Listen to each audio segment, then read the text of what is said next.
Olá pessoal, a gente vai dar continuidade aos nossos trabalhos de química. Hoje a gente vai falar sobre água potável, propriedades físicas e químicas e processos de obtenção. Só que seguindo esse capítulo, a gente vai se deparar um pouco mais com a leitura, com reflexões e entender como a água é importante, né? E perceber quais são os nossos deveres quanto a utilização adequada da água e entender quais são os malefícios da falta da água ou do grande volume se concentrando em uma determinada região. Então a gente vai perceber aí as causas e consequências com o aumento gradativo da água, entender quando a água é potável, quando a água não é, o quanto de água potável a gente tem no mundo e no nosso país, e assim trabalhando mais uma vez essas propriedades físicas, químicas nesse processo de obtenção. Só que para isso, nesse primeiro momento, a gente vai ter que ter muitos textinhos para ler. Então a gente vai dar uma primeira aflorada no conteúdo a partir de agora. Em 2015, um dos principais afluentes aí do Rio São Francisco, a gente está acompanhando a leitura aqui, né? Que é o Rio das Velhas, mais conhecido como Rio das Velhas, que fica aí em Sabará, Minas Gerais, em 2015, entrou em um estado de restrição de uso, ou seja, ficou restringido o uso, né? Ou seja, alerta máximo dado pelo Instituto Mineiro de Gestão das Águas, né, que ligavam ali a região devido a uma baixa vazão e aumento, né, da proliferação de cianobactérias. O que é a vazão? A vazão é que a água estava se evadindo, saindo, secando ali da região, ou seja, a situação aí da cidade estava sofrendo bastante porque o Rio São Francisco estava secando ali, e além dele secar, vazar para outras regiões que não era adequada para o abastecimento ali da cidade. O que estava acontecendo? A presença de cianobactérias tóxicas, que, claro, é altamente nociva para os organismos humanos, né? Então a gente tem várias doenças, micro-organismos que são transmitidos através da água, né? Como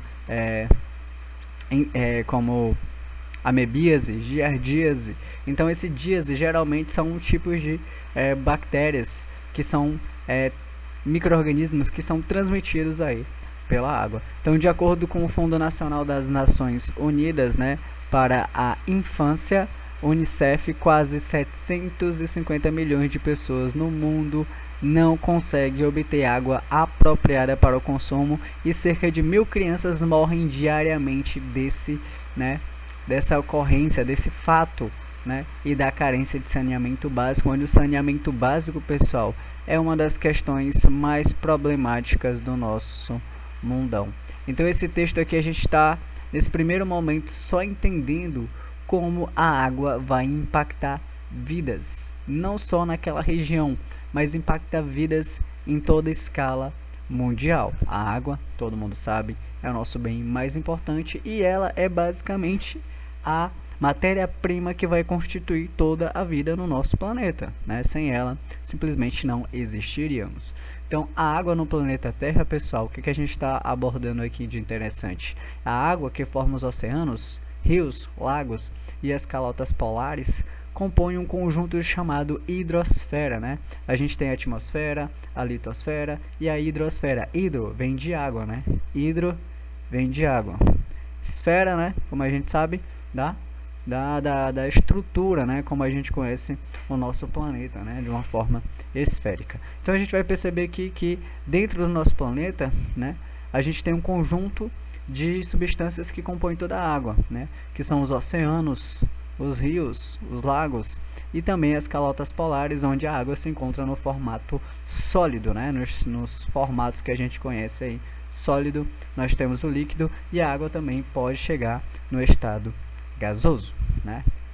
Como a gente sabe, ela pode evaporar quando uma alta temperatura está sendo submissa às moléculas de água, que é o H2O, como a gente já conhece, e quando está ali aquecendo, essas moléculas têm a finalidade de se separar. Quando elas estão separando-se, significa que ela está entrando ali no estado gasoso, né? Chamado de sublimação. Então a gente percebe que quando ela está passando por alta temperatura, as moléculas tendem a se comprimir, ficar mais sólidas, mais duras, e isso forma aí os gelozinhos. Então a gente percebe que o volume estimado é de 1,5, né, vezes 10 elevado a 21.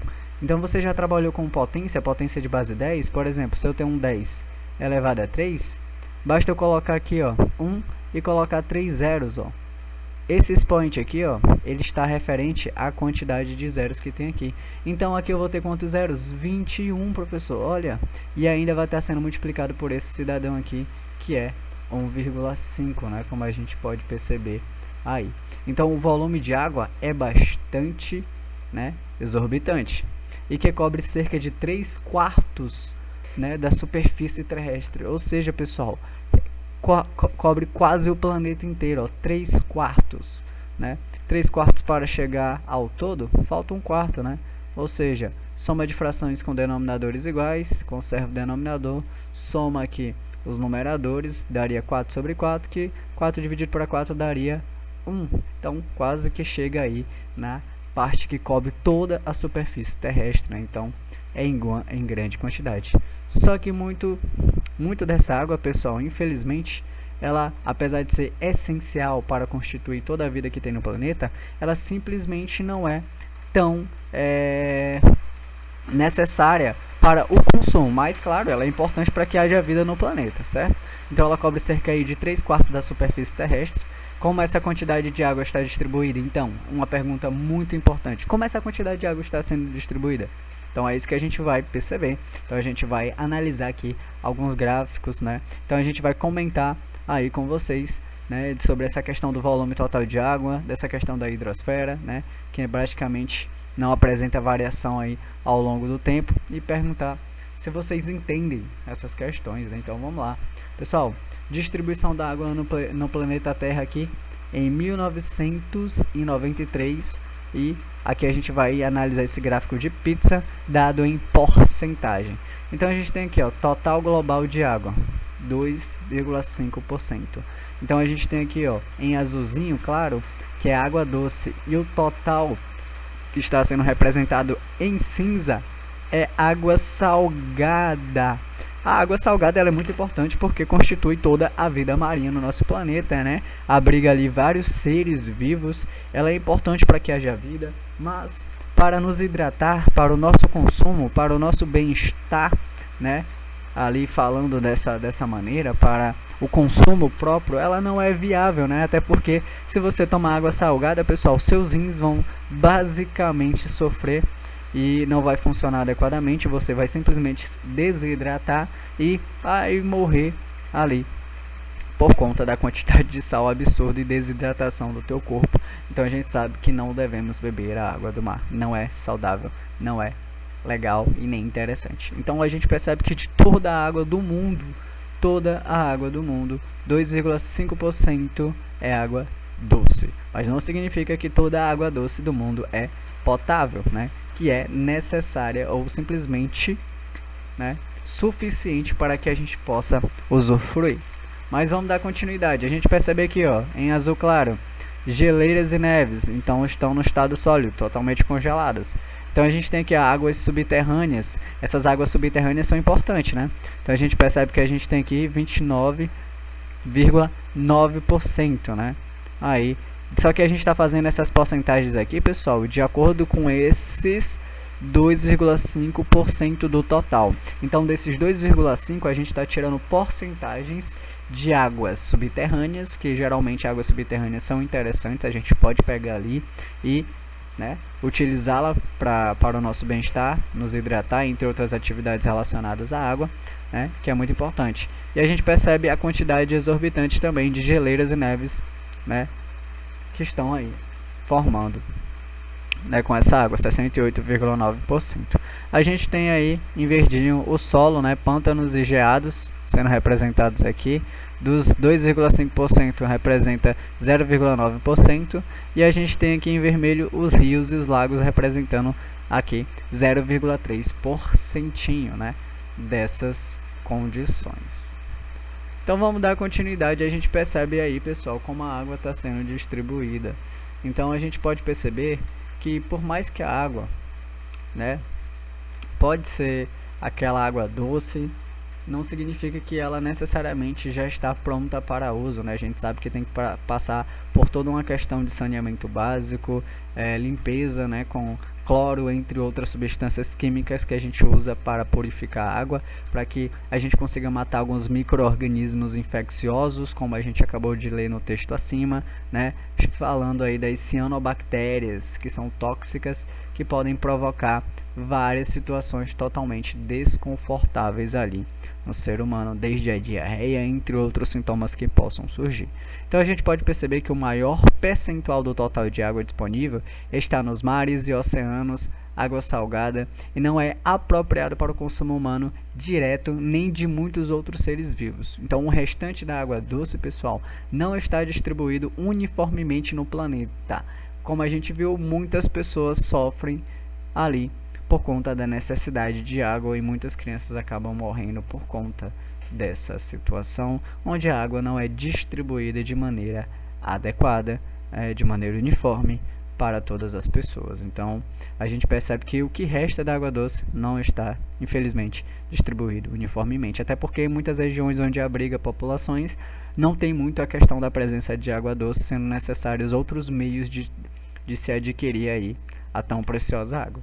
Não, então que diferença pode ser considerada entre água doce e água salgada, para que seja feita essa classificação? Então a gente vai mais uma vez observar a tabela. Então a classificação da água em função da concentração salina, logo a salina, né, que se trata do sal. Então a gente vai ver aqui, ó, tipos de água. A gente tem a doce.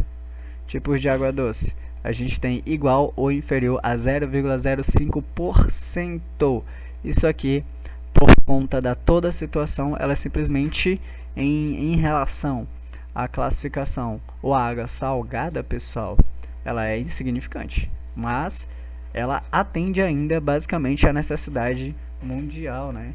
Mas que, por mais que ainda não seja distribuída uniformemente de maneira mais adequada para todas as pessoas, e ainda assim muita gente sofre com a falta d'água, entre outras situações, ou acabam bebendo águas ali que estão contaminadas, infelizmente, a gente pode perceber que ela ainda consegue abastecer bem o planeta, porém ela não é bem distribuída, né? Por conta de algumas regiões áridas ter dificuldade aí com essa implementação de fazer a água, né, ser transportada e levada de maneira uniforme aí, que necessita de uma engenharia, de um saneamento básico, né, escala mundial.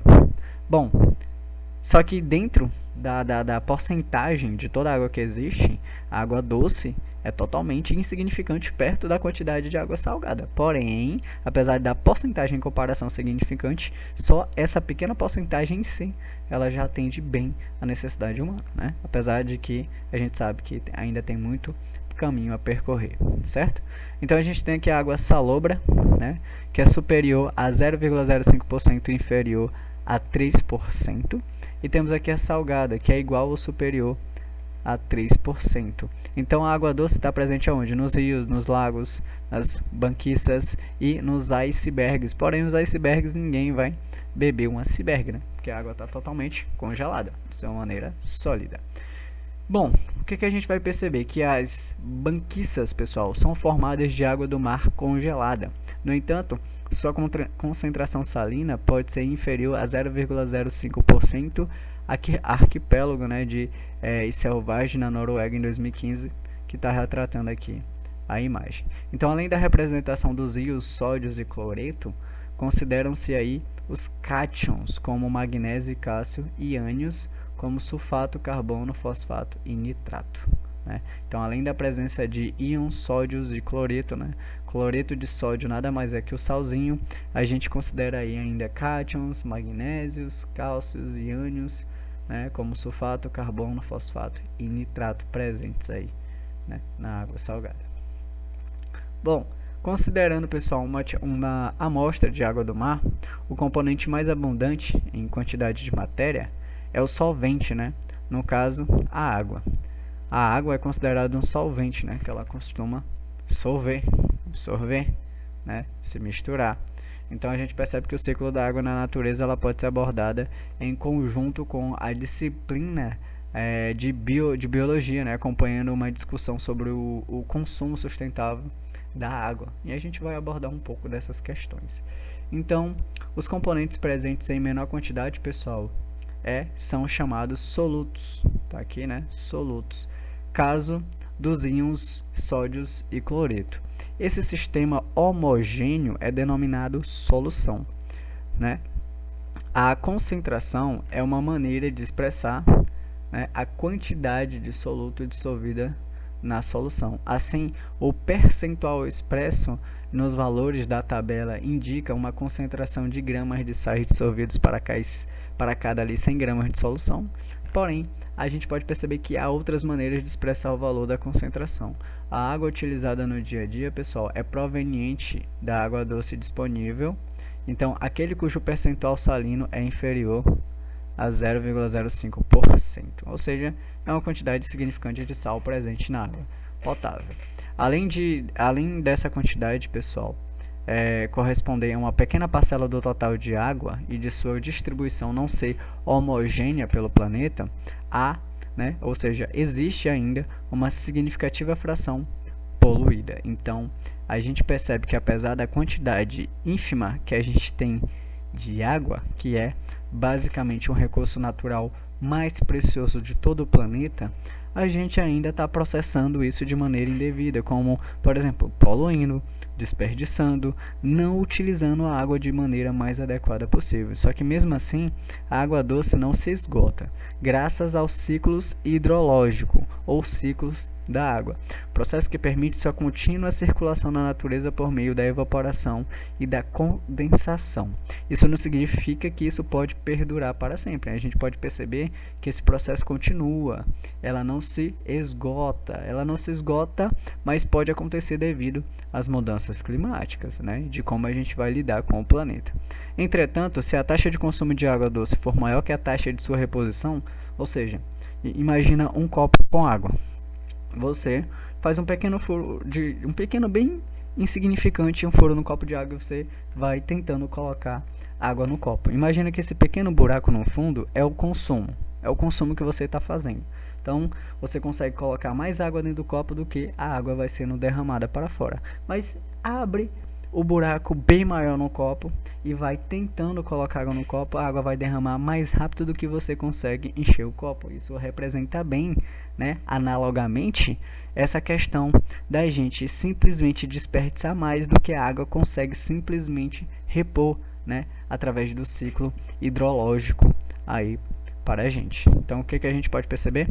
Que a gente é o principal responsável, o ser humano é o principal responsável pela condução, né, e preservação aí do meio ambiente relacionado à água, né? Então, se a taxa de consumo da água doce for maior que a taxa de sua reposição e, além disso, houver elevados índices de poluição, que é um assunto preocupante de escala mundial do sistema hídrico, será que situações como a apresentada na abertura do capítulo poderão ser mais frequentes? Eu acredito que sim. Então, é da nossa responsabilidade ter aí esse compromisso com o cuidado da água, a responsabilidade de todos. Eu sei que todo mundo aí, quando vai escovar os dentinhos, né, deixa a torneirinha ligada, quando vai tomar o banho passa mais de 10 minutos no banho, né? Então comete outras gafes aí com a água, infelizmente. Todos são assim, né, não isentando também o professor, mas claro, a gente tenta o máximo possível ter consciência para não cometer, né, esses erros e ser responsabilizados no futuro. Caso você não seja, seus filhos ou seus netos, seus tataranetos, infelizmente alguém vai sofrer. Bom, disponibilidade de água doce ou potável. Pessoal, a distribuição da água doce depende essencialmente dos ecossistemas, né? Bom, pessoal, ecossistema é basicamente tudo, né? A gente sabe que tem um conjunto de ecossistemas que vai formar um meio ambiente. O que é um ecossistema, né? Eco vem de ecologia, ecologia sistemática, quer dizer que em determinada situação, determinada local, tem um ecossistema específico com características que abordam e abrangem um determinado nicho de vida. Então a gente pode perceber o quê? Que o ecossistema ele depende de dois fatores, fatores bióticos e fatores abióticos, né? Fatores bióticos, pessoal, são aqueles fatores que bio de vida, né? Ótico de que você possa ver, tocar ali, bióticos, ou seja, os animais, né? as plantas, tudo aqui ali está presente. Abióticos são aqueles fatores que não tem vida, entre aspas, né? Não tem vida, não está vivo, mas que é totalmente essencial para que haja vida. A gente pode citar a luz, a água, né? Esses são exemplos de fatores abióticos. Então, tudo isso compõe um ecossistema, né, que compõe o território de cada região do planeta. E a gente pode ver o mapa abaixo, essa distribuição de água entre diferentes países, né? Então, a gente tem aqui. Bom, o que a gente pode perceber? A gente tem aqui escassez absoluta, representada em roxo, né? Ainda bem que o nosso país ele está bem abastecido de água potável, inclusive o nosso país é um dos países mais ricos, se tratando de biodiversidade, de ecossistemas, né? E relacionado à água também.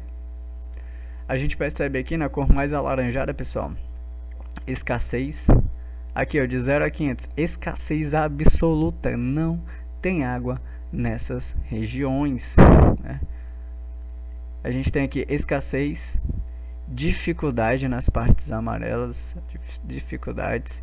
A gente pode perceber nas partes mais amareladas vulnerabilidade, né? Ou seja, ao rumo que a cor vai ficando cada vez mais verdinha, a gente vai perceber que vai havendo uma melhora.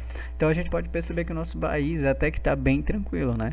Só que o Brasil é muito descuidado com essa questão aí. Então a gente está vendo o total de recursos hídricos renováveis, né, per capita, que foi apresentado aí pelo esse mapa em 2013 em metros cúbicos, certo?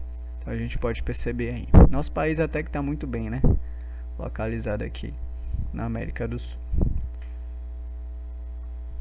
Bom, descendo mais um pouquinho, a gente tem muita leitura para fazer, né? A gente pode perceber aqui mais algumas informações. Então, pessoal, de acordo com o Programa Hidrológico Internacional da Organização das Nações Unidas para a Educação, a ciência e a cultura, né, UNESCO, né, fala aí que 26% do total de água doce disponível no planeta está na América do Sul. E nosso país se encontra aí na América do Sul, né, graças a Deus.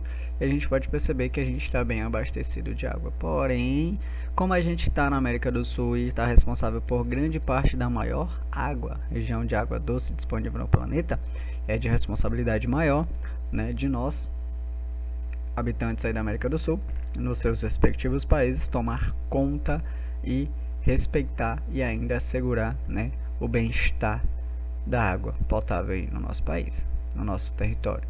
Então, onde há apenas 6% da população mundial. Pessoal, só tem 6% da população mundial se encontrando na América do Sul, onde 26% do total de água doce está armazenada. Então, somos bem privilegiados, porém precisamos cuidar bastante dessa água. Então a gente percebe o seguinte, pessoal, no continente asiático está 36% do total de água doce, mas aproximadamente 60% da população mundial. Então no asiático também está bem provido do abastecimento de água e se encontra-se ali 60% da população mundial. A população é bem maior do que a porcentagem de água, mas a porcentagem de água consegue atender bem a demanda. Então a gente pode perceber que estima-se que haja água doce de fácil acesso no planeta e que é quantidade suficiente, ó, em quantidade suficiente, vamos melhorar isso aqui, né, professor? Ó, de quantidade suficiente para atender cerca de 6 vezes a população mundial, ou seja, pessoal, 6 vezes, a gente está em torno de 7 bilhões de pessoas no mundo, 6 vezes esse valor, toda a água que está no nosso planeta, que basicamente 2,5% é de água doce, é aquela água que a gente pode usufruir, aquela água mais adequada, pode atender toda a população, 6 vezes o seu valor. Porém, como a gente viu ali acima, ela está sendo má distribuída, né, de maneira ali não uniforme para todas essas pessoas. Apesar disso, essa quantidade, né, representa um percentual pequeno do total de água doce disponível. O restante faz parte de calotas polares, geleiras, lençóis freáticos, né, lá abaixo mesmo, nos lençóis freáticos, e aquíferos, por exemplo, né.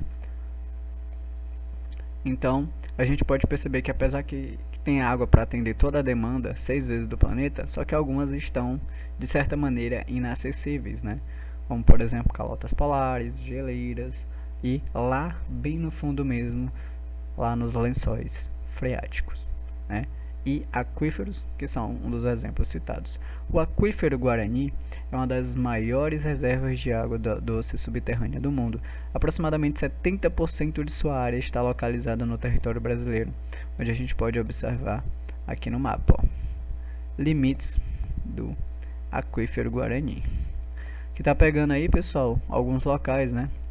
Como Mato Grosso do Sul, próximo ali Goiás, Minas Gerais, Mato Grosso. Temos ali os países vizinhos, né? Bolívia, Argentina, Uruguai. A gente pode perceber aqui o Rio Grande do Sul, Santa Catarina, Paraná, né? E a gente tem ali o Oceano Atlântico, né? Seguindo ali aquela região. Então, é importante, pessoal, tanto para o abastecimento como para o desenvolvimento econômico e social das regiões que ela abrange. Estima-se que ela possui uma reserva de 39 trilhões de metros cúbicos de água. 39 trilhões de metros cúbicos. Eu aposto que ninguém de vocês aí saberia escrever 39 trilhões. Então fica aí essa aposta para mandar aí para o professor posteriormente, tá? Então, 2 grandes aquíferos estão localizados em território africano, né? O Arenito Núbia, sobre territórios da Líbia, do Egito, né? Do Chad e do Sudão, e o norte do Saara, sobre os territórios da Argélia, Líbia e da Tunísia.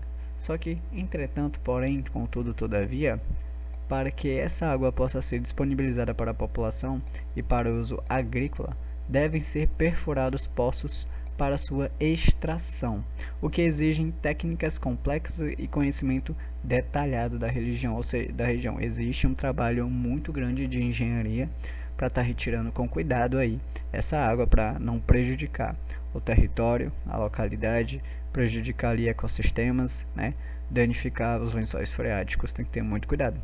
Necessita muito conhecimento detalhado, engenharia, né? Técnicas bem complexas para fazer a retirada adequada dessa água, né, que se encontra aí nas superfícies. Mas a quantidade de água doce disponível e de fácil acesso, pessoal, indica também a quantidade de água potável. Fica um questionamento. Ó, porém, a quantidade de água doce disponível de fácil acesso indica também a quantidade de água potável? O que vocês acham? Quer dizer que toda água doce disponível ela é potável? Não. A palavra potável, pessoal, deriva de potabilis, que em latim significa própria para beber. Então, quando a gente fala água potável, é aquela água pronta para beber. Apesar da água ser doce e viável, a gente pode fazer todo o tratamento de saneamento adequado com ela, a gente pode perceber que nem sempre toda a água doce é já pronta para consumo. Ela pode levar aqui algumas doenças, né? Cianobactérias, alguns micro-organismos muito perigosos, né? Que podem causar doenças nos seres humanos. Então, a água considerada potável é uma solução aquosa que apresenta componentes que distribuem para a manutenção da vida. Para ser considerado potável, a água não pode ter componentes nocivos à saúde, e nem micro-organismos patogênicos, né, que vão causar doença, ou seja, tá aqui, causam doenças, tranquilamente. Pessoal, a gente vai fazer mais uma lida, tá? E depois da lida, o nosso objetivo será aí responder essa atividade, né, que são questões relativas aí do texto de abertura. Infelizmente, como a gente não está em sala, não tem como a gente gastar o tempo explicando mais aprofundado cada questão, e para o vídeo não se estender muito, não ficar muito longo, a gente vai resumir o mais rápido possível os nossos textos e responder a nossa atividade, tá? Então vamos lá. Bom, poluição da água e as doenças que podem ser causadas por ela. É um problema sério, muito grande. Pessoal, a gente pode perceber que em São Paulo, né, no Tietê, é um dos principais locais onde a gente pode usar de base a questão triste da poluição da água. Então, atualmente, há pouco mais de 7,3 bilhões de habitantes no mundo, né? E aproximadamente 750 milhões de pessoas ainda não têm acesso à água potável. Olha aqui, 750 milhões não têm acesso à água potável, né? Que vem do latim pó, que a gente acabou de ver, né? Cadê? O latim potabilis, que significa própria para beber, própria para consumo. Ou seja, rios importantes de regiões pouco desenvolvidas encontram-se cada vez mais poluídos pelo fato de receberem esgoto sem tratamento e despejos industriais de zonas rurais e urbanas. Um exemplo dessa situação ocorre aí na Índia, pessoal. A Índia é um dos países cujos principais rios, inclusive o Ganges, é muito poluído, é fedorento, é totalmente nojento, muito propício a se infectar com doenças. É muito fedorento. Então, estão entre os mais poluídos do mundo, né? No mundo todo. 70% das águas superficiais da Índia são consideradas impróprias para o consumo. E como todos sabem, a Índia é o local com a maior população mundial. Pessoas, um país não muito grande, cheio de pessoas, muito árido e com pouca água. Ou seja, pouca porque a maioria está totalmente poluída. Cerca de quanto? 70%. Totalmente impróprias para o consumo. Então isso é muita irresponsabilidade do povo que está lá. Infelizmente isso acontece. Então o município de São Paulo também, a gente não é perfeito, né? A gente também dá os mais exemplos, os brasileiros, né? Então no município de São Paulo, né, no estado aí SP, localizado na confluência de diversos rios, a poluição inutilizou as fontes próximas das áreas urbanas, sendo necessária a captação em regiões cada vez mais distantes do centro urbano. Doenças como amebíase, como a gente falou, amebíase, cólera, hepatite, né, hepatite A, estão relacionadas ao consumo de água contaminada. Assim, antes de ser consumida, a água deve passar por um processo de tratamento e ser distribuída e armazenada de maneira adequada para evitar que seja novamente contaminada. A gente pode perceber que o Tietê em São Paulo, podemos perceber que o rio Ganges, que fica na Índia, que é o principal rio ali daquela região da Índia. Então, pessoal, o uso de água no Brasil. Vamos finalizar com o uso de água no Brasil e depois a atividade que será feita aí por vocês. Pessoal, no Brasil, a água é utilizada principalmente na agricultura e irrigação de plantações, nas indústrias para o consumo humano e pelos animais, né, pecuários. Ou seja, a gente vai observar um gráfico ao lado que vai indicar aí a demanda para cada um dos setores. Então a gente está observando aqui um gráfico de pizza. A gente vai perceber aqui, ó, que 72% é dado para irrigação, né? Irrigação de quê? Das plantações. O Brasil é um dos países com bastante produções aí pecuárias.